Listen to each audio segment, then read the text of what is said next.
Napasigaw ang anak ko, lumayas ka sa buhay ko. At bawat salita ay parang patalim na tumusok sa 65 taon kong buong pagmamahal. Nakatayo siya sa sala ng bahay namin, napapaligiran ng mga katalog ng damit pangkasal, nakakalat sa sahig na parang nalantang bulaklak, habang si Emily ay nakaturo sa akin na nanginginig sa galit. Si Daniel, ang kanyang fiance, ay nakangiti mula sa sopa na may ngiting tagumpay na ngayon ko lang naintindihan na parang sa isang taong naniniwalang pag-aari na niya ang lahat ng akin. Wala kang naiintindihan, nanay. Nakaharang ka lang. Ang kanyang mga sigaw ay umalingaw-ngao sa mga dingding. Ako ang nagpinta sa sarili ko 20 taon na ang nakakaraan sa bahay na ito na itinayo ko ng paisa-isang ladrilyo, nagtatrabaho ng double shifts sa pabrika ng tela. Bumigat ang hapon, ang hangin ay makapal na parang mapait na pulot pukyutan, at ako ay tumayo ng tahimik habang patuloy siyang nagbubuga ng kamandag. Ang mga salita ay lumipad mula sa kanyang bibig na parang bala na diretsong tumama sa aking puso. Ngunit may kakaibang nangyari sa sandaling iyon. Huminto ako sa pagdugo sa loob. Isang malamig, halos surgical na kapayapaan ang nagsimulang bumaba sa aking dibdib. Hindi ako umiyak. Kinuyom ko lang ang susi ng kotse ko hanggang sa bumaon ang mga marka sa aking palad. Ramdam ang mainit na metal laban sa aking balat habang si Daniel ay tumatango bilang pag-apruba sa bawat insulto na ibinabato sa akin ng sarili kong anak. Ang drama talaga ng nanay mo, bulong niya kay Emily. Pero narinig ko ang bawat salita. Ang kanyang mga mata ay nagniningning sa kasakiman na dapat kong nakilala ilang buwan na ang nakakaraan nang mas madalas siyang magpakita sa bahay. Sinusukat ang mga espasyo sa kanyang tingin at nagtatanong tungkol sa mga dokumento na hindi naman niya negosyo. Kinabukasan, napakaaga, habang ang hamog ay nasa mga bintana pa ng aking kwarto, at ang lungsod ay nagsisimula pa lamang gumising sa unang mga tunog nito, isinuot ko ang aking pinakamagandang navy blue coat at lumakad papunta sa bangko. Ang aking mga hakbang ay matatag sa basang simento. Bawat isa ay isang desisyon na ginagawa ko sa unang pagkakataon sa loob ng ilang dekada para lang sa sarili ko. Ang hangin sa umaga ay may ganoong sariwang pakiramdam na naglilinis ng iyong baga at isip. At sa unang pagkakataon sa loob ng ilang buwan, naramdaman kong lubos akong makahinga. Kakaiba ang tingin sa akin ng teller ng bangko nang sabihin kong i-block ang lahat ng supplementary credit cards na ibinigay ko kay Emily sa loob ng mga taon. Nag-aalangan ang kanyang mga daliri sa keyboard habang nirerepaso niya ang listahan. Ang pangunahing card, ang pang-emergency, ang para sa online shopping, lahat ng maliliit na piraso ng plastic na ibinigay ko ng may pagmamahal ng ina. At ngayon ko lang naintindihan na ito pala ay gintong tanikala na nagtatali sa akin sa tahimik na pagsasamantala. Sigurado po kayo, Aling Linda? Maraming card po at mayroon pang pending purchases, tanong niya sa malambing na boses, nakasandal na may propesyonal na pag-aalala na ginagamit nila kapag iniisip nilang nagkakamali ka. Lubos akong sigurado, sagot ko, at ang boses ko ay kakaiba, na parang nakahanap ako ng isang register na matagal ko nang nawala. Ang mga salita ay lumabas ng may katatagan na ikinagulat ko, na parang naghihintay sila ng mga taon upang masambit ng may ganoong paninindigan. Paglabas ko ng bangko, pinainit ng sikat ng araw sa umaga ang aking mukha sa paraang hindi ko naaalala na naramdaman ko sa loob ng maraming taon. Para akong nagising mula sa isang napakahabang panaginip kung saan ako ay isang anino lamang na nagbabayad ng mga bill at naghahanda ng pagkain para sa mga taong nakalimutan ng magpasalamat sa akin. Bawat sinag ng liwanag ay tila tumatago sa mga layer ng naipong pagod, nagbibigay liwanag sa mga sulok ng aking kaluluwa na inakala kong nawala na magpakailanman. Bumalik ako sa bahay at umupo sa paborito kong upuan sa tabi ng bintana, ang nakatanaw sa hardin kung saan ako nagtanim ng jasmine nang maliit pa si Emily at niyayakap pa ako bago matulog. Nagsimulang tumunog ng paulit-ulit ang telepono ko. Ang pangalan ng aking anak ay kumikislap sa screen ng paulit-ulit na parang desperadong pagmamakaawa. Ngunit sa unang pagkakataon sa buhay ko, hindi ako tumakbo para sagutin ito. Ang bawat ring ay parang malayo na alinggaw ng isang buhay na hindi na akin. Isang himig na sinayaw ko sa loob ng ilang dekada, ngunit sa wakas ay napagpasyahan kong hindi napakinggan. Mayroong isang malalim na kalayaan sa kusang loob na katahimikan sa aking pagsuway sa mga inaasahan ng iba. Iba ang pakiramdam ng bahay ng umagang iyon na parang nabawi nito ang orihinal nitong kaluluwa. Ang kaluluwa nito ng ito ay akin lang at hindi isang entablado para sa mga drama ng ibang tao. 2 linggo bago nito, sinigawan ako ni Emily sa sarili kong bahay. Mukhang normal ang lahat. Dumating siya isang Sabado ng umaga na may nagniningning ng ngiti, may dalang mga bag mula sa isang mamahaling panaderya sa sentro at isang baukwet ng bulaklak na tiyak na mas mahal kaysa sa ginagastos ko sa groceries sa isang linggo. Nanay, dinalhan kita ng mga paborito mo, sabi niya, hinalikan ang pisngi ko ng may tamis na ngayon ko lang nakilala na kinakalkula.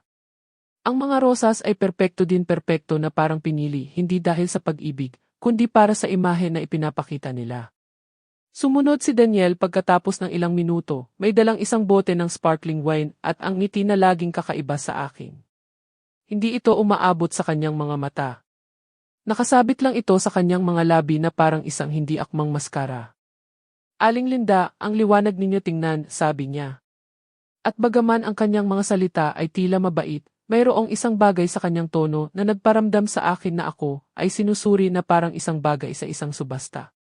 Dapat ko sanang binigyang pansin kung paano niya sinuri ang aking sala, humihinto sa glass cabinet kung saan ko inilalagay ang mga litrato ng pamilya sa solidong wood sideboard na minana ko mula sa aking ina.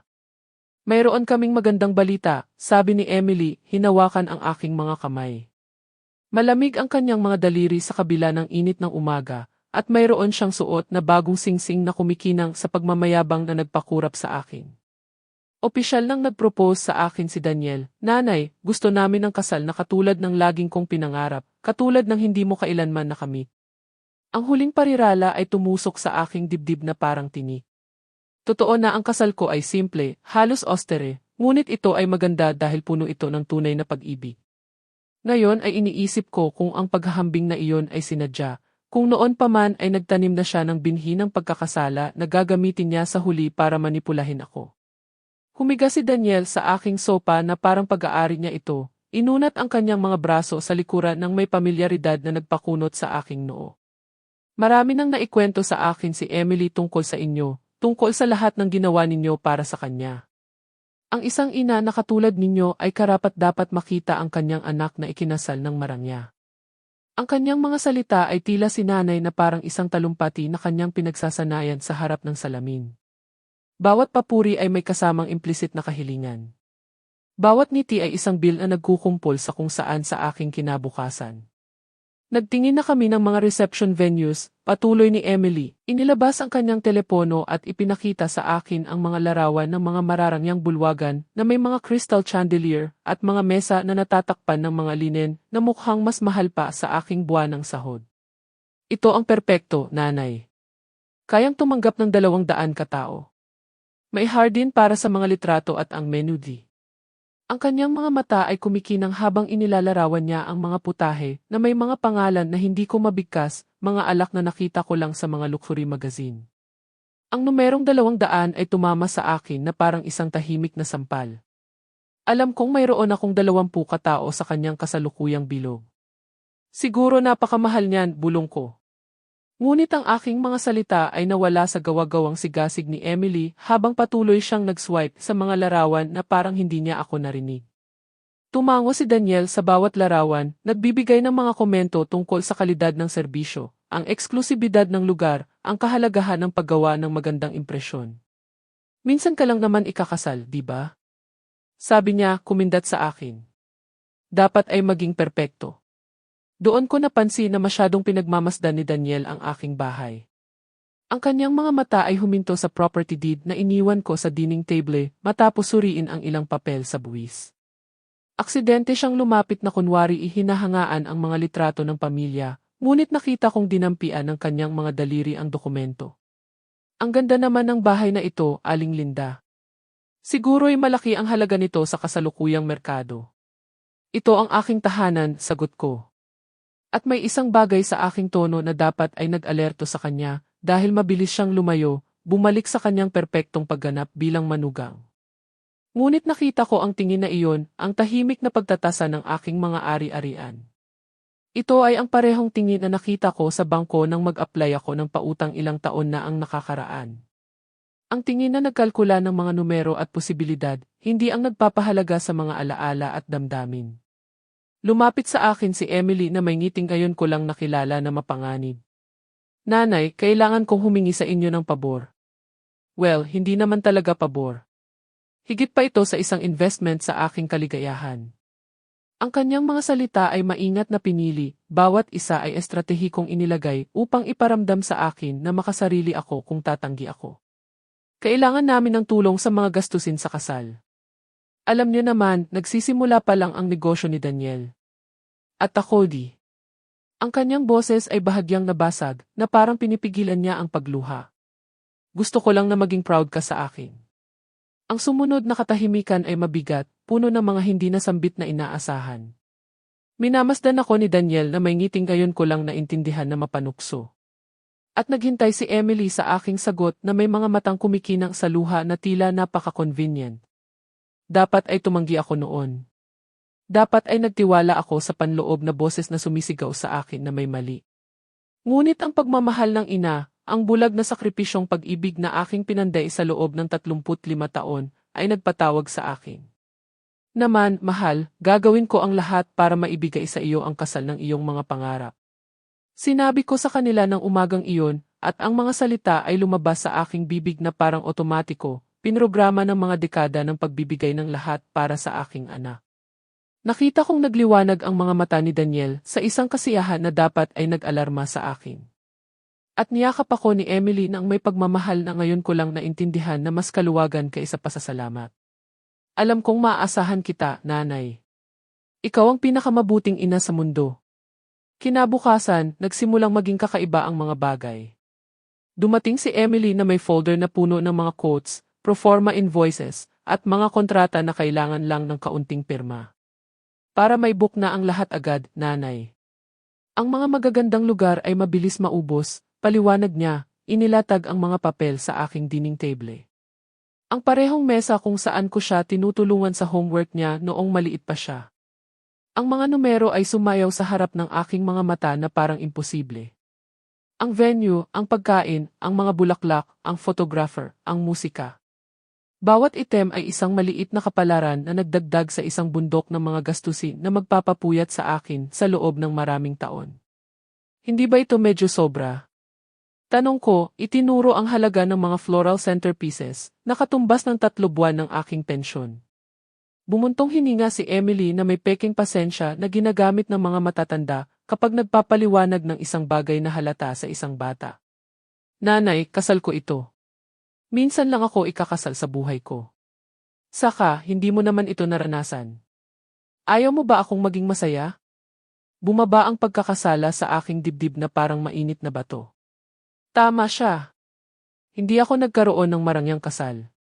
Ang kasal ko ay isang simpleng seremonya sa simbahan ng kapitbahayan na may family lunch pagkatapos, ngunit ito ay maganda dahil puno ito ng tunay na pag-ibig, hindi ang kinakalkulang pagpapakita na ipinipresenta nila sa akin. Nagsimulang mas madalas magpakita si Daniel, laging may bagong ideya sa kasal na nangangailangan ng mas maraming pera. Aling Linda, nakahanap ako ng pinakamagaling na banda sa syudad. Naglalaro sila sa mga kasal ng mga celebrity, sasabihin niya, ipinapakita sa akin ang mga video sa kanyang telepono ng mga musikero na parang lumabas sa isang pelikula sa Hollywood. Kailangan lang namin ng down payment para masiguro sila. Ang kanyang mga kamay ay gumagalaw ng may malalaking kilos habang nagsasalita siya, na parang nagbebenta ng isang panaginip. Ngunit nagsisimula na akong makita ang mga bitak sa kanyang pagganap. Mahal ang kanyang sapatos, ngunit luma. Ang kanyang relo ay kumikinang, ngunit ito ay isang murang imitasyon, at lagi siyang may dahilan kung bakit hindi niya kayang bayaran ang anuman sa mga gastusin. Isang Huwebes ng hapon nang matuklasan ko ang unang tunay na kasinungalingan. Iniwan ni Emily ang kanyang pitaka na nakabukas sa aking sopa habang siya ay nagpunta sa banyo at ang kanyang telepono ay umugong sa isang mensahe. Hindi ko sinasadyang basahin ito, ngunit umilaw ang screen sa harap ng aking mga mata at nakita ko ang pangalan ni Daniel na sinundan ng mga salita na nagpatindig ng balahibo ko. Ayos na ang lahat. Ang matandang babae ang nagbabayad ng lahat. Pagkatapos ng kasal, pwede na natin siyang pilitin tungkol sa bahay. Nagsimulang manginig ang aking mga kamay. Binasa ko ng paulit-ulit ang mensahe, umaasa na nagkamali ako ng intindi. Ngunit ang mga salita ay nanatili doon, hindi nagbabago na parang isang sentensya. Ang matandang babae. Iyan ang tawag sa akin ng lalaking magpapakasal sa aking anak. Ang lalaking kumiti at tinawag akong Aling Linda ng may peking respeto. At ang bahay, ang aking bahay, ang tahanan na itinayo ko ng mailabis na pagsisikap ay bahagi ng kanilang mga plano. Nang bumalik si Emily mula sa banyo, umakto ako na parang walang nangyari. Ngumiti ako, tumango sa kanyang bagong ideya sa kasal. Pumirma ako ng isa pang check para sa photographer, na kailangan talaga ang isang iyon dahil uniki ang kanyang estilo. Ngunit sa loob may nagbago. Para akong nagising mula sa isang malalim na pagtulog at nagsimulang makita ang mga bagay ng may masakit na kalinawan. Bawat ngiti mula kay Daniel ay tila mas peke. Bawat yakap mula kay Emily ay tila mas kinakalkula. Bawat bagong kahilingan para sa pera ay tila mas sinanay. Nagsimula akong bigyang pansin ang mga bagay na dati kong hindi pinapansin, tulad ng kung paano tinitingnan ni Daniel ang aking mga antigong kasangkapan, o kung paano nagkokomento si Emily tungkol sa kalat ng aking bahay. Nagmumungkahi na baka kailangan ko ng tulong sa pag-organisa. Nanay, wala ka na kasing energy tulad ng dati. Baka dapat mong isaalang-alang ang lumipat sa mas maliit, mas madaling pamahalaan, sabi niya sa akin isang hapon habang kunwari itinutulungan akong linisin ang mga kitchen shelves. Ang bahay na ito ay perpekto para sa akin, sagot ko. Ngunit nagpumilit siya na may ngiting ngayon ko lang nakilala na mapanlin lang. Pero isipin mo, nanay. Lahat ng espasyong ito para lang sa iyo. Maaari mong ibenta at magkaroon ng pera para mag-enjoy, para maglakbay. Ang kanyang mga salita ay unti-unting nawala nang makita niya ang aking ekspresyon. Sa unang pagkakataon sa loob ng ilang linggo, hindi ako nagpatinag sa kanyang mga mungkahi. Hindi ako ngumiti ng sumusunod. Tiningnan ko lang siya ng may lamig na tila ikinagulat niya. Nang gabing iyon, mag-isa sa aking kama, sinuri ko ang lahat ng check na aking pinirmahan nitong mga nakaraang linggo. Nakakatakot ang kabuuan. Ito ay kumakatawan sa mga taon ng pagtitipid, mga sakripisyo ng pagkain, mga damit na hindi nabili, mga lakad na hindi nagawa. Ang lahat ng perang iyon na aking inipon para sa aking katandaan, para sa mga emerhensya, para sa kaunting seguridad, ay nawawala sa isang kasal na nagsisimula ng magmukhang isang panloloko kaysa isang pagdiriwang. Doon ko talaga nagsimulang makita ang nangyayari. Hindi lang ito isang mamahaling kasal. Ito ay isang maingat na inayos na plano para ubusin ang aking mga account at sa huli ay kunin ang aking bahay. At ako, na parang isang baliw na umiibig sa ideya na maging perpektong ina, ay nagpupondo sa aking sariling pagkasira. Nagsimula ang paglalaki na bukasan nang dumating si Daniel sa aking bahay na may bagong folder at ang ngiti na natutunan kong katakutan.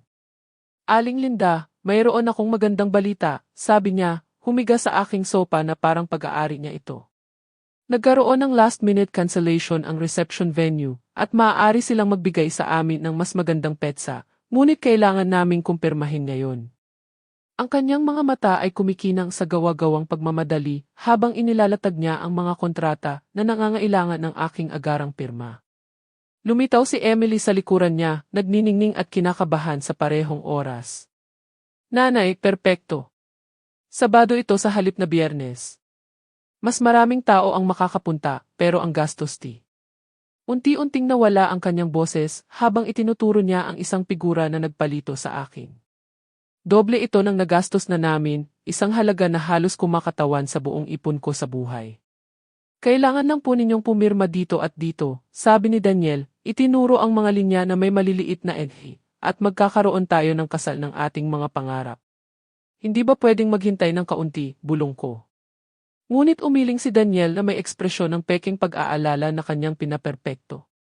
Sa kasamaang palad, hindi, Aling Linda. Mayroon pang ibang client na naghihintay ng ating sagot. Kung hindi tayo pipirma ngayon, mawawala ang pagkakataon magpakailanman. Lumapit si Emily at hinawakan ang aking mga kamay, na puno ng luha ang kanyang mga mata na tila napapanahon. Please, nanay. Alam mo kung gaano ito kahalaga sa akin.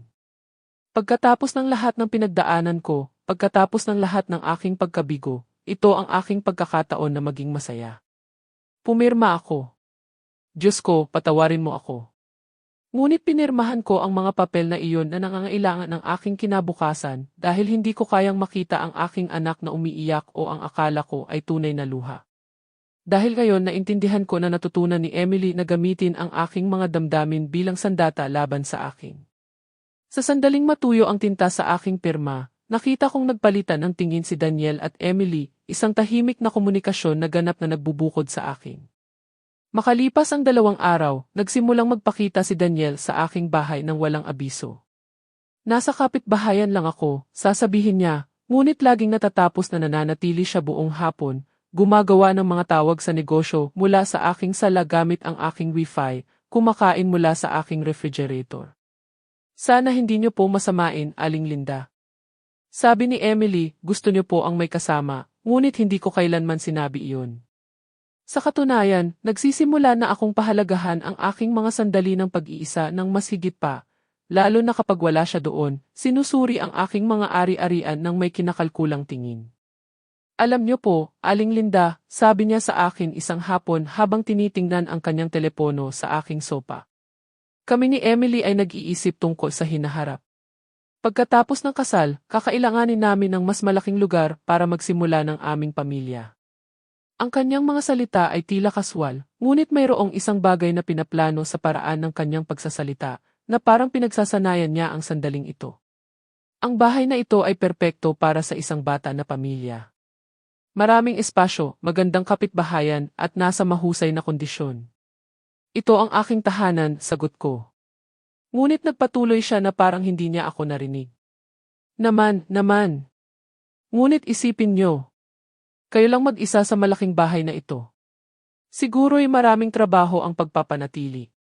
Siguro'y nalulungkot kayo minsan. Hindi ako nalulungkot hanggang sa nagsimula siyang magpakita. Patuloy na pinupuno ang aking espasyo ng kanyang mapanira na presensya at mga hindi hinihinging plano. Maaari tayong gumawa ng isang arrangement na makikinabang sa lahat. Maaari kang lumipat sa isang komportableng apartment, mas madaling pamahalaan, at kami na lang ang mananatili dito, mag-aalaga sa lugar. Kinabukasan, dumating si Emily na may proposal na nagpatahimik sa akin. Nanay, sinuri na namin ni Daniel ang aming mga pinansyal, at sa palagay ko magandang ideya na idagdag mo ako bilang co-owner sa iyong mga bank accounts, para lang, alam mo, sa mga emerhensya. Ang kanyang boses ay tila matamis, ngunit mayroong isang nakatagong pagpupumilit na nagparamdam sa akin na ako ay nilulubog sa isang bitag. Sa edad mo, mahalaga na mayroong makakatulong sa iyo sa mga bagay na ito. Sa edad ko, 65 ako, hindi 70, sagot ko ng mas matalas kaysa sa aking nilayon. Perpekto kong pinapamahalaan ang aking mga gawain. Ngunit nagpumilit siya na may ngiting ayon ko lang nakilala na mapanlin lang. Naman, nanay. Pero isipin mo ito bilang isang pag-iingat. At bukod pa rito, mas madali ito para sa mga gastusin sa kasal. Hindi mo na kailangang patuloy na pumirma ng mga check. Tumango si Daniel mula sa kanyang permanenteng posisyon sa aking sopa. Napakaraniwan po iyan, Aling Linda. Ginawa rin iyan ng nanay ko sa akin. Formalidad lang po, para lang masimple ang mga bagay. Ngunit naaalala ko ang kanyang ina, isang babae na nawala ng kontrol sa kanyang mga pinansyal nang lumipat siya sa kanyang bahay, at ngayon ay halos nakatira bilang bisita sa kanyang sarili niyang tahanan. Nang gabing iyon, nakita ko si Daniel sa aking kusina na naghahalungkat ng mga papel na inilagay ko sa important documents drawer. Patawad po, Aling Linda, sabi niya nang makita niya ako. Naghahanap lang ako ng isang baso ng tubig at aksidenteng nabuksan ang drawer. Ngunit nakita ko kung paano niya kinukunan ng litrato ang aking mga dokumento gamit ang kanyang telepono. Kung paano niya sinuri ang aking mga deed at bank statements nang may pagiging maselan na parang isang taong nag-imbentaryo. Ano ba talaga ang ginagawa mo? Tanong ko. At sa unang pagkakataon mula nang makilala ko siya, bahagyang nawala ang kanyang maskara. Sinusubukan ko lang po na intindihin ang pangkalahatang sitwasyon ng pananalapi para mas makatulong ako sa mga gastusin sa kasal, sagot niya. Ngunit hindi na siya kapanipaniwala. Ang kanyang ngiti ay naging pilit at ang kanyang mga mata ay mayroong katigasan na ngayon ko lang nakilala bilang tunay na personalidad sa likod ng pagganap. Kinabukasan, dumating si Emily na may balita na nakahanap sila ng perpektong damit sa isang eksklusibong bautike. Medyo mas mahal kaysa sa pinlano namin, amin niya. Pero nanay, nang isuot ko ito, maging ang saleslady ay umiyak. Para itong ginawa para sa akin. Ang presyo ng damit ay napakamahal, katumbas ng 6 na buwan ng aking pensyon. Ngunit inilagay na niya ito sa hold at kailangan lang akong pumunta para bayaran ang deposit. Emily, lumalabas na ito sa kontrol. Sa wakas ay sabi ko, at ang kanyang ekspresyon ay nagbago mula sa matamis patungo sa mapanganib sa loob ng ilang segundo. Lumalabas sa kontrol? Nanay, kasal ko ito, ang isa lang na magkakaroon ako. Sinasabi mo ba na hindi ako karapat-dapat? Ang kanyang mga salita ay parang mga patalim na binalutan ng mga paninisi. Bawat isa ay idinisenyo upang iparamdam sa akin na ako ang pinakamasamang ina sa mundo. At gumana ito dahil sa kabila ng lahat, sa kabila ng mga alarm bells na sumisigaw sa aking ulo, nagpunta ako sa butike at binayaran ang damit na iyon na mas mahal pa sa aking kotse. Nang gabing iyon, pagkatapos bayaran ang damit, umuwi ako na parang lumampas ako sa isang hindi nakikitang linya kung saan hindi na ako makabalik. Umupo ako sa aking kama na napapalibutan ng mga bill at receipt mula sa isang kasal na tila naging halimaw na sumisira sa aking kinabukasan. At gumawa ako ng isang desisyon na magbabago sa lahat. Inilabas ko ang aking telepono at tinawagan ang numero ng aking abogado, ang parehong nag-handle sa pagbili ng aking bahay 20 taon na ang nakakaraan. Robert, si Aling Linda Morales po ito. Kailangan ko po kayong makita kaagad, sabi ko, ikinagulat ko ang katatagan sa aking boses. Tungkol po ito sa aking mga dokumento, sa aking mga ari-arian. Sa tingin ko po kailangan kong protektahan ang aking mga ari-arian. Nagkaroon ng paus sa kabilang linya, at pagkatapos ay ang kanyang profesional, ngunit mainit na boses ay nagpakalma sa akin. Naman, Aling Linda, maaari po ba kayong pumunta bukas ng umaga at dalhin ang lahat ng dokumento na mayroon kayo, lalo na ang anumang pinirmahan nyo kamakailan.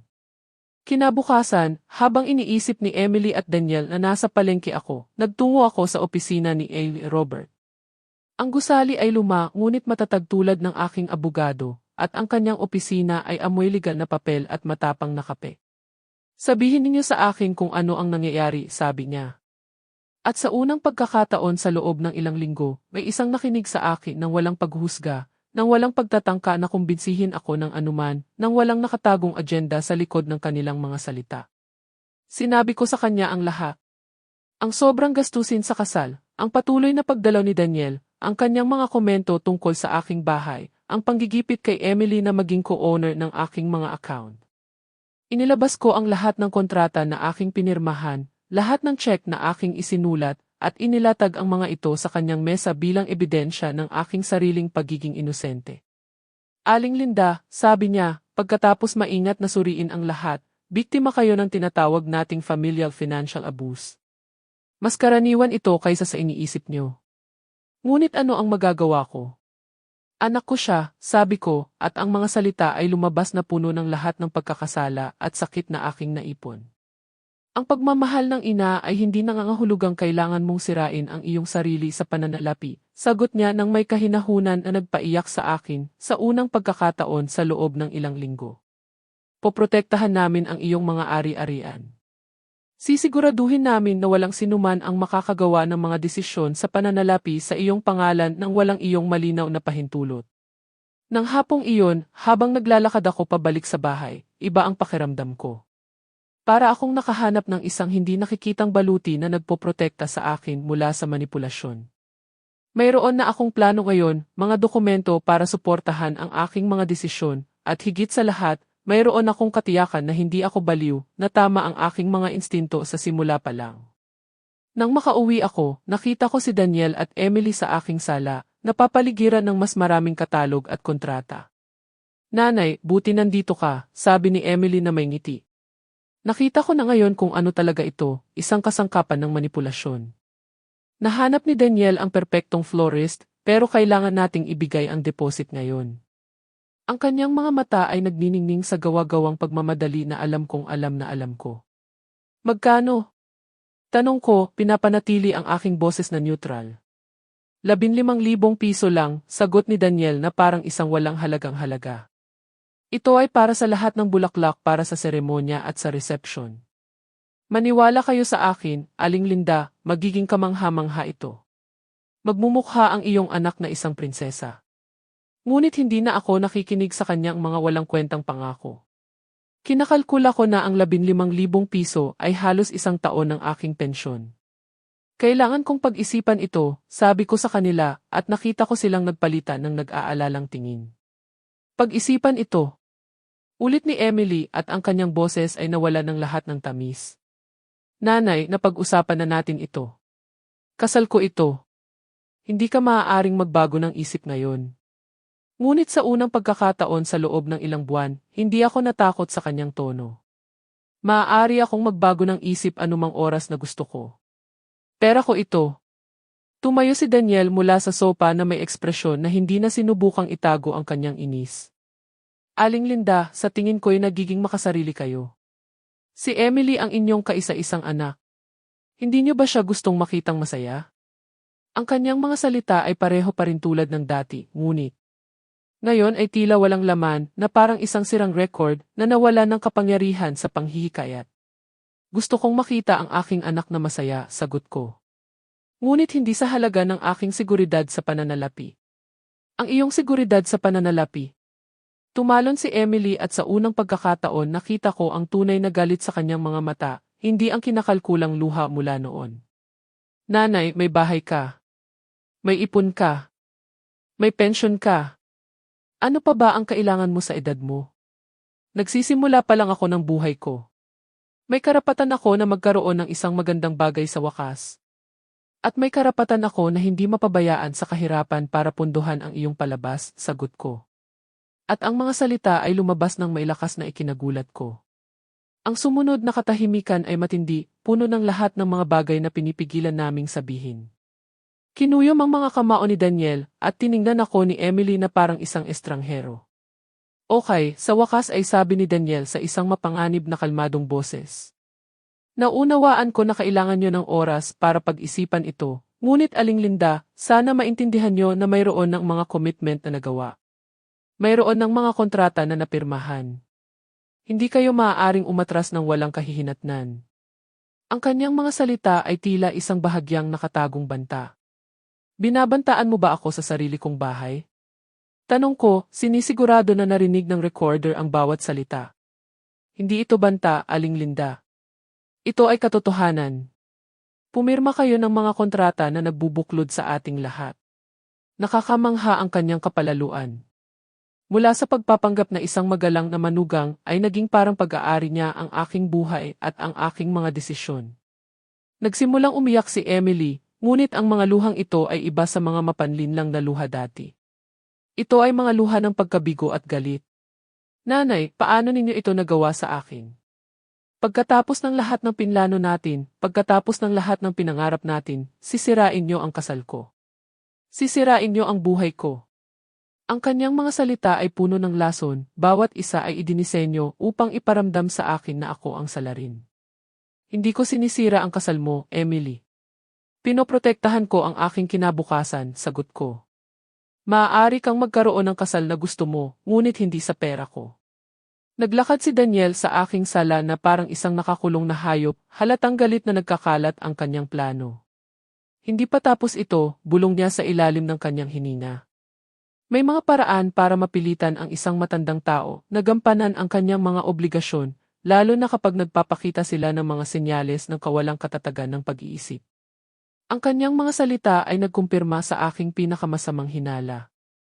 Hindi lang sila naghahabol sa aking pera, kundi handa rin silang questionin ang aking kakayahan sa pag-iisip kung hindi ako makikipagtulungan. Sa tingin ko'y panahon na para umalis kayo sa aking bahay, sabi ko, tumayo mula sa aking upuan ng may dignidad na hindi ko naramdaman sa loob ng ilang buwan. At Daniel, gusto ko ang mga susi na ibinigay sa iyo ni Emily. Hindi ako magbabalik ng anuman, sigaw niya, sa wakas ay ipinakita ang kanyang tunay na likas. Ang bahay na ito ay magiging atin pa rin. Isang matandang babae na nakatira mag-isa sa isang malaking ari-arian ay isang pag-aaksaya. Maaga o huli, kakailanganin mo ng mag-aalaga sa iyo, at mas mabuti pang masanay ka sa ideya na kami iyon. Ang kanyang mga salita ay ganap na nagbunyag ng plano na kanilang pinapatupad mula sa simula. Lumayas ka sa buhay ko. Sigaw sa akin ni Emily na may boses na hindi ko pa narinig, isang boses na puno ng purong pagkamuhi na tumusok sa akin na parang isang nagliliyab na kutsilyo. Ang kanyang mga mata, na minsan ay tumitingin sa akin ng may pagmamahal ng anak, ngayon ay kumikinang sa masamang hangarin na nagpaatras sa akin ng hindi sinasadya. Kung ayaw mong maging bahagi ng aking kaligayahan, huwag kang maging bahagi ng buhay ko. Tumango si Daniel sa likuran niya na parang isang masamang koro, ang kanyang mga labi ay nakakurba sa isang ngiti ng kasiyahan. Hindi na niya sinubukang itago. Perpekto, sagot ko, at ang boses ko ay lumabas na mas matatag kaysa sa inaasahan ko. Kung iyan talaga ang gusto mo, Emily, magkakaroon ka niyan. Naglakad ako patungo sa mesa kung saan ko inilalagay ang aking mahahalagang dokumento at kumuha ng isang sobre na inihanda ko ng umagang iyon sa tulong ni A. Robert. Narito ang formal na pagkansela ng lahat ng mga kontrata sa kasal na mayroong aking pirma. Mula sa sandaling ito, kayo ang ganap na responsable sa lahat ng gastusin. Ang ekspresyon ni Daniel ay nagbago mula sa tagumpay patungo sa pagkabigla sa loob ng ilang segundo. Teka, Aling Linda, hindi ninyo iyan maaaring gawin. Mayroong mga parusa. Mayroong mga sugnay. Ngunit nasuri ko na ang bawat kontrata kasama ang aking abogado at alam ko kung ano ang aking mga karapatan. Maaari ko at ginagawa ko.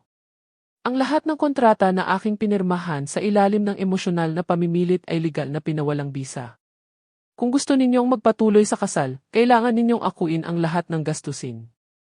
Dinamputi ni Emily ang sobre na sinusubukang agawin ito mula sa akin, ngunit naipasok ko na ito sa aking pitaka. Hindi ninyo ito maaaring gawin sa amin. Bayad na ang lahat. Ayos na ang lahat.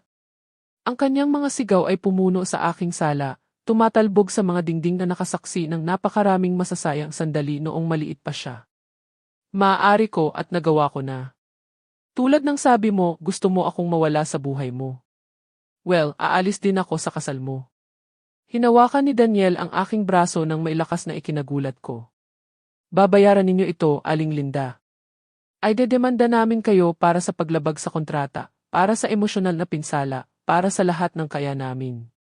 Ang kanyang maskara ay ganap na nahulog, ipinapakita ang kasuklam-suklam na tao na siya pala sa likod ng perpektong pagganap bilang manugang. Bitawan mo ako kaagad, o tatawagan ko ang pulis, sabi ko, ipinapakita sa kanya ang aking telepono. Gawin mo. Sigaw sa akin ni Emily. Tawagan mo ang pulis. Sabihin mo sa kanila na sinisiraan ng sarili mong ina ang kasal mo. Sabihin mo sa kanila na sinisira ng babaeng nagbigay sa iyo ng buhay ang iyong kaligayahan. Ang kanyang mga salita ay lason at patalim na idinisenyo upang saktan ako sa pinakamasakit na bahagi. Ngunit may kakaibang nangyari sa loob ko. Ang mga salitang iyon na minsan ay gigibain ako, ngayon ay tumatalbog sa akin na parang patak ng ulan sa isang payong. Wala ka ng kapangyarihan sa akin, Emily, sabi ko na may kalmadong ikinagulat ko. Sa loob ng 35 taon, ang iyong kaligayahan ang aking ganap na prioridad. Isinakripisyo ko ang aking mga pangarap, ang aking pera, ang aking oras, lahat para sa iyo. Ngunit hindi na. Hindi ko napupunduhan ang iyong palabas o ang iyong manipulasyon. Ang mga salita ay lumabas sa aking bibig na parang naghihintay ng mga dekada upang masambit. Nagsimulang maglakad si Daniel sa aking sala na parang isang nakakulong na predator. Hindi pa tapos ito, Aling Linda. Mayroon kaming mga karapatan. Si Emily ang inyong kaisa-isang anak, ang inyong kaisa-isang pamilya. Kapag matanda at may sakit kayo, kapag kailangan nyo ng pangangalaga, sino sa tingin nyo ang tutulong sa inyo? Ang kanyang mga salita ay isang bahagyang nakatagong banta. Emotional blackmail na dinala sa sukdulan. Mas gugustuhin kong mag-isa kaysa sa masamang kasama, sagot ko. At sa unang pagkakataon sa loob ng ilang buwan, naramdaman kong sinasabi ko ng eksakto ang iniisip ko. At kung iyan ang ideya mo ng pamilya, Daniel, kung gayon wala akong gusto sa iyo. Nagsimulang umiyak ulit si Emily. Ngunit ang mga luha na ito ay iba. Ito ay mga luha ng galit, ng pagkabigo mula sa isang nanonood na may isang bagay na akala niyang nakuha na ay unti-unting nawawala. Makasarili ka. Sigaw niya sa akin. Naging makasarili ka sa buong buhay mo. Hindi mo ako binigyan ng kailangan ko. Hindi mo ako binigyan ng nararapat sa akin. Ang kanyang mga akusasyon ay napaka-absurdo na halos matawa ako. Ako, na nagtrabaho ng double shifts para bayaran ang kanyang kolehiyo, na nagbenta ng aking mga alahas para bilhan siya ng kotse, na namuhay sa pinakababa para laging magkaroon siya ng pinakamabuti. Alam mo ba, Emily, sabi ko, tumayo mula sa aking upuan at naglakad patungo sa pinto. Tama ka. Naging makasarili ako. Naging makasarili ako sa pagpapahintulot sa iyo na tratuhin ako na parang isang iki. Naging makasarili ako sa hindi pagtuturo sa iyo ng halaga ng pera at pagtatrabaho. Naging makasarili ako sa hindi pagtatakda ng mga hangganan noong dapat ko. Binuksan ko ang pinto ng maluwang at itinuro sila palabas. Hindi niyo kami maaaring palayasin. Sigaw ni Daniel. Ngunit nakuha ko na ang aking telepono at tinawagan ang 911. Pulis. May 2 tao sa aking bahay na ayaw umalis matapos kong hilingin sa kanila. Namutla si Daniel nang marinig niya ang aking mga salita at sa wakas ay nagsimulang maglakad patungo sa pinto. Hindi pa tapos ito, bulong ni Emily habang nilalampasan ako. Pagsisisihan mo ito, nanay. Pagsisisihan mo ito kapag mag-isa ka na at walang sinumang makaalala sa iyo. Ngunit ang kanyang mga banta ay hindi na nakakaapekto sa akin. Para akong nakabuo ng immunity sa kanyang lason pagkatapos ng napakaraming taon ng pagkakalantad. Siguro, sagot ko. Ngunit mas gugustuhin kong pagsisihan ang pagprotekta sa sarili ko kaysa pagsisihan ang pagpapahintulot sa iyo na sirain ako sa pananalapi. Tumigil si Daniel sa threshold at tiningnan ako na may ekspresyon na hinding-hindi ko malilimutan. Hindi mo alam kung sino ang kinakalaban mo, Aling Linda. Ito ay simula pa lang. Sa kabaligtaran, sabi ko, isinara ang pinto sa likuran nila, tapos na ito. Sinara ko ang deadbolt at tumayo sa aking pasilyo, nakikinig sa kanilang galit na boses na lumayo sa kalsada. Sa unang pagkakataon sa loob ng ilang buwan, naramdaman kong ang aking bahay ay aking tahanan muli. Ang sumunod na katahimikan ay hindi walang laman, kundi puno ng isang kapayapaan na nakalimutan ko nang umiiral. Naglakad ako patungo sa aking paboritong upuan at umupo, nakatanaw sa bintana sa hardin kung saan ako nagtanim ng jasmine nang maliit pa si Emily. Ang mga bulaklak ay lumaki at namulaklak ng walang aking patuloy na atensyon, kumakain ng ulan at araw, nakahanap ng sariling paraan upang umunlad. Siguro panahon na para matuto akong gawin ang pareho. Kinabukasan, maaga nang nagsimulang tumunog ang telepono. Linggo iyon, isang araw na dati kong inilalaan sa paghahanda ng mga family lunch na ngayon ko lang naintindihan na mas obligasyon kaysa kasiyahan. Bawat ring ay parang desperadong alinggaw ng buhay na napagpasyahan kong iwanan. Tinawagan ako ni Emily tuwing 20 minuto, nagpapalitan sa desperadong pagmamakaawa at nakatagong banta. Nanay, please, maaayos natin ito. Hindi mo lang basta maaaring tapusin ang mga bagay-bagay sa akin ng ganito, sabi niya sa isang mensahe. Babayaran mo ang mga kahihinatnan ng iyong ginawa, sigaw niya sa susunod. Ngunit hindi na ako tumatakbo para sagutin ang telepono na parang isang sinanay na aso. Ginawa ko ang aking kape sa umaga nang may kalmadong parang sa isang taong gumawa ng isang tiyak na desisyon at umupo sa aking hardin upang tamasahin ang sikat ng araw sa umaga. Kakaiba kung paano ang parehong araw na sumikat kahapon ay ngayon ay kakaiba ang pakiramdam sa aking balat, mas mainit, mas malugod na parang nabawi ko ang karapatan na tamasahin ang mga simpleng bagay sa buhay. 1:00 oras ng umaga, isang hindi pamilyar na kotse ang huminto sa harap ng aking bahay. Lumabas si Daniel at isang matandang lalaki na hindi ko nakilala, nakasuot ng mga suit na sinubukang ipakita ang otoridad. Naglakad sila direkta sa aking pinto at kumatok ng may pagpupumilit na halos agresibo. Aling Linda, kami po ay legal na kinatawan ng pamilya Morales Garcia. Kailangan po naming kausapin kayo tungkol sa mga contractual commitments na inyong nilabag. Wala akong commitment sa pamilya Garcia, sagot ko mula sa likod ng nakakandadong pinto. At kung gusto ninyong pag-usapan ang mga legal na bagay, maaari ninyong kontakin ang aking abogado. Ibinigay ko sa kanila ang pangalan at numero ni A. Robert at pinanood ko si Daniel, na galit na nagsusulat nito sa isang piraso ng papel. Aling Linda, maaari po itong malutas ng mapayapa kung makikipagtulungan kayo. Hindi na kailangang magkaroon ng mga legal na paglilitis na maaaring maging napakamahal para sa inyo. Ito ay ang parehong lumang blackmail, ngunit binalutan ng legal na terminolohiya. Ang aking mga legal na kinatawan ay handa para sa anumang aksyon na nais ninyong gawin, sabi ko, nararamdaman ang tiwala na hindi ko naramdaman sa loob ng ilang buwan. Ngayon, pakiusap, umalis kayo sa aking ari-arian o tatawagan ko ang pulis para sa trespassing. Narinig ko silang nagbubulungan bago sila lumayo, ngunit nahuli ko ang mga bahagi ng kanilang usapan, matigas ang ulo, may problema sa pag-iisip, ibang paraan. Nang hapong iyon, nagpakita ang apo kong si Sarah sa aking pinto. Hindi tulad ng kanyang ina at ni Daniel, marahan siyang kumatok at naghintay na kusa kong buksan. Ang kanyang 16 na taong gulang na mga mata ay magamula sa pag-iyak. Ngunit may kakaibang ekspresyon sa kanya, isang pagiging mature na hindi ko pa nakita.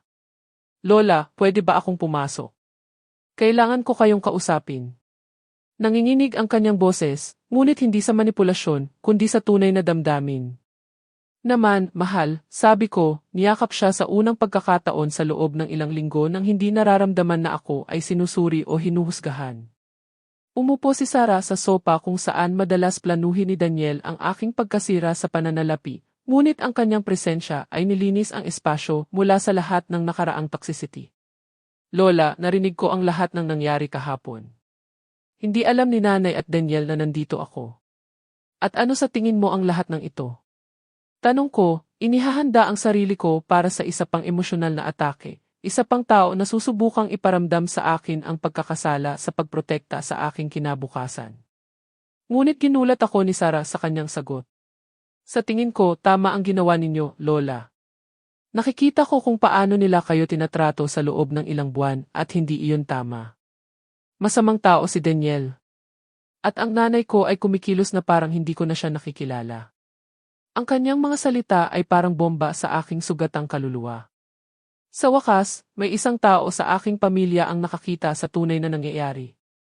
Galit na galit ang nanay mo sa akin, sabi ko, hinawakan ang kanyang mga kamay. Maaaring maghiwalay tayo magpakailanman. Umiling si Sarah, at ang kanyang mga mata ay kumikinang sa determinasyon na nagpaalala sa akin ng sarili ko sa edad niya.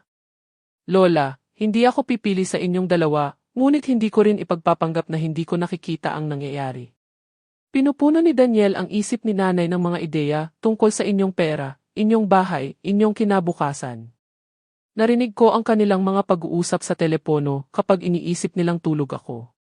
Ang kanyang mga revelasyon ay nagkumpirma sa aking pinakamasamang hinala, ngunit pinuno rin nila ako ng pagmamalaki para sa integridad ng aking apo. Ano ba talaga ang narinig mo? Tanong ko at huminga ng malalim si Sarah bago sumagot. Nag-uusap sila tungkol sa mga realtors na nakontak na nila para sa appraisal ng bahay.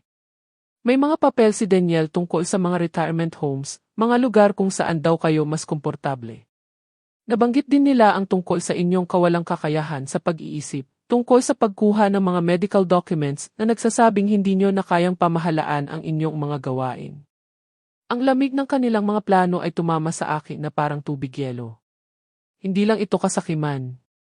Ito ay isang detalyadong sabuatan upang kontrolin ang bawat aspeto ng aking buhay.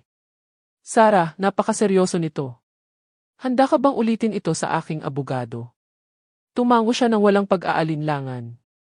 Gagawin ko ang lahat para protektahan kayo, Lola. Lagi niyo akong pinoprotektahan. Nang gabing iyon, pagkatapos umalis ni Sarah, nangangakong babalik agad, nanatili akong gising na nagpaplano ng susunod kong hakbang. Hindi na lang ito tungkol sa pagprotekta ng aking pera, kundi tungkol sa pagprotekta ng aking kalayaan, aking otonomiya, aking karapatan na tumanda ng may dignidad sa aking sariling tahanan. Nagdeklara ng digmaan sina Daniel at Emily, ngunit hindi nila alam kung sino ang kinakalaban nila. Inilabas ko ang lahat ng dokumento na aking nakolekta sa loob ng linggo, mga recordings ng mga pag-uusap, mga bank statements, mga canceled contracts, ang testimonya ng aking apo. Ito ay isang kumpletong arsenal ng ebidensya na nagpapakita ng pattern ng pang-aabuso at manipulasyon na aking naranasan.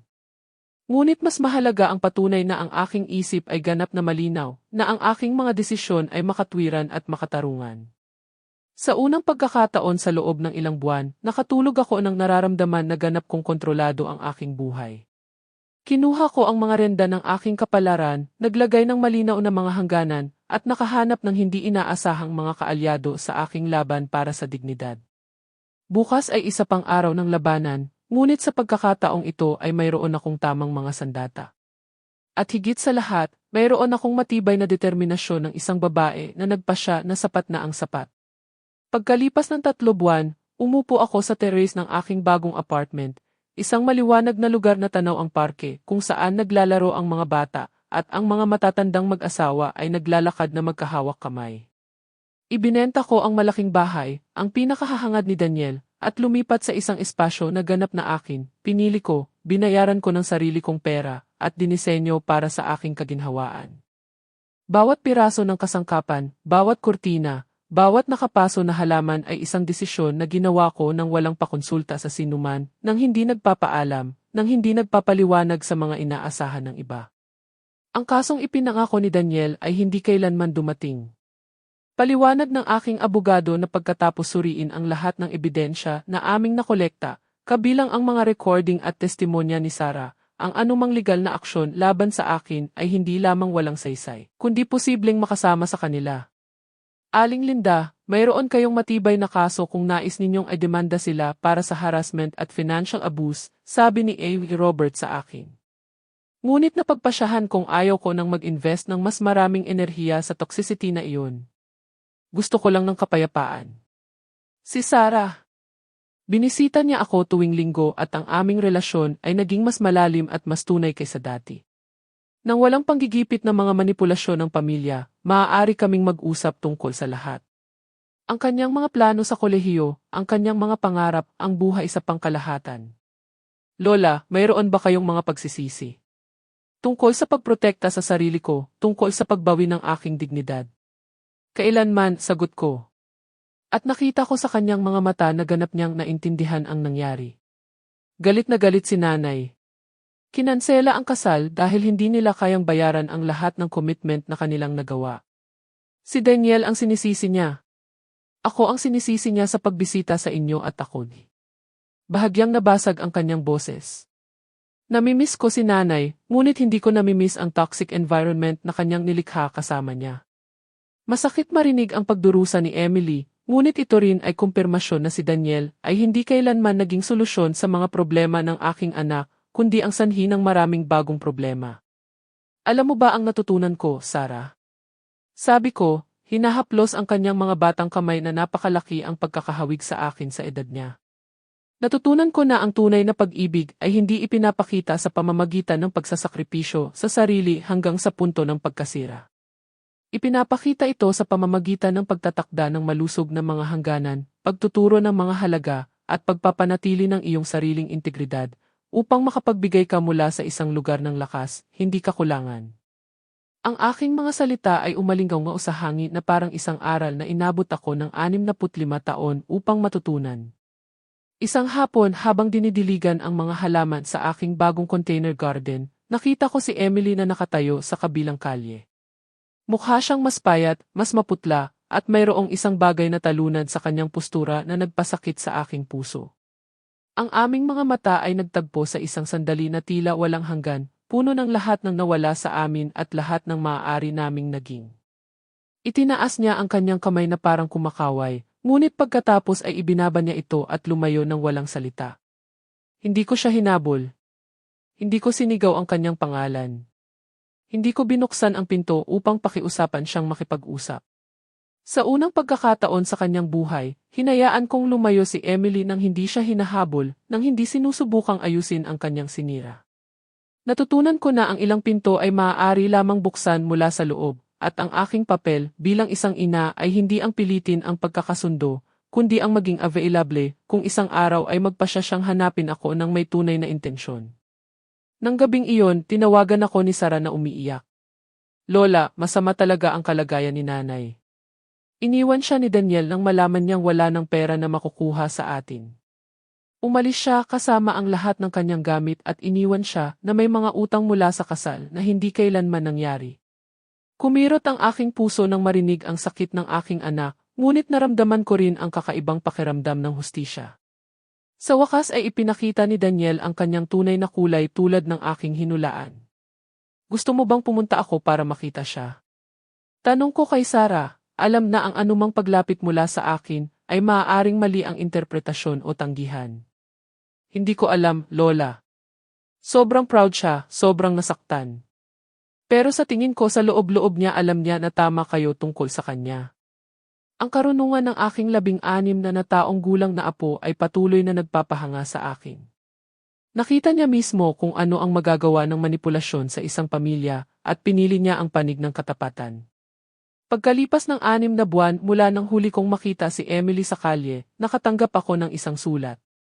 Hindi isang text message, hindi isang tawag, kundi isang sulat kamay sa papel na kinilala ko bilang ang stationery na ibinigay ko sa kanya ilang taon na ang nakakaraan. Nanay, nagsimula ito. Alam kong wala akong karapatang sumulat sa inyo pagkatapos ng lahat ng nangyari, ngunit kailangan kong malaman ninyo na naiintindihan ko na ngayon kung ano talaga si Daniel. Naiintindihan ko rin na ang aking mga aksyon ay hindi mapapatawad. Ang sulat ay nagpatuloy na may mga paghingi ng tawad na tila tunay, na may mga pagkilala sa mga pagkakamali na tila nagmumula sa isang lugar ng tunay na sakit, hindi manipulasyon. Hindi ako sumusulat para humingi ng pera o para iligtas ninyo ako mula sa mga kahihinatnan ng aking mga desisyon. Sumusulat ako dahil gusto kong malaman ninyo na hinahangaan ko kayo sa pagtatanggol sa inyong sarili nang hindi ko kayang ipagtanggol kayo. Bumuhos ang luha sa aking mga pisngi habang binabasa ko ang mga salita na matagal ko nang hinihintay marinig. Kung mapapatawad niyo ako, gusto kong subukang muling buuin ang aming relasyon mula sa simula bilang dalawang matanda na nagkakarespetuhan, hindi bilang isang ina at anak na nakulong sa toxic patterns ng nakaraan. Ito ay simpleng pinirmahan, Emily, hindi ang inyong anak, tulad ng dati niyang ginagawa, na parang naiintindihan niya na ang mga titulo ng pamilya ay kailangang kitain, hindi basta na lang inaangkin. Nang hapong iyon, habang lumulubog ang araw sa aking bagong buhay, nagtanim ako ng isang mint seedling sa isang bagong paso. Ang mint, paliwanag ng nagbebenta ng halaman, ay matatag at patuloy na nagre-regenerate kahit pagkatapos putulin. Habang inililibing ko ang maliliit na ugat sa sariwang lupa, naisip ko ang mga second chances, tungkol sa pagpapatawad na nagmumula sa lakas, hindi kahinaan. Tungkol sa posibilidad ng isang magandang bagay na lumalaki sa lugar kung saan minsan ay napakaraming sakit. Hindi ko alam kung kami ni Emily ay magiging ina at anak pa muli sa tradisyonal na kahulugan. Ngunit sa unang pagkakataon sa loob ng ilang taon, mayroon akong pag-asa na maaari kaming maging isang bagay na mas mahusay. Dalawang babae na nagkakarespetuhan, nagmamahalan mula sa isang angkop na distansya, at natutunan na ang tunay na pag-ibig minsan ay nangangailangan ng masakit, ngunit kinakailangang mga hangganan. Ipinikit ko ang aking mga mata at nilanghap ang amoy ng sariwang mint, alam na natagpuan ko ang aking daan pabalik sa sarili ko.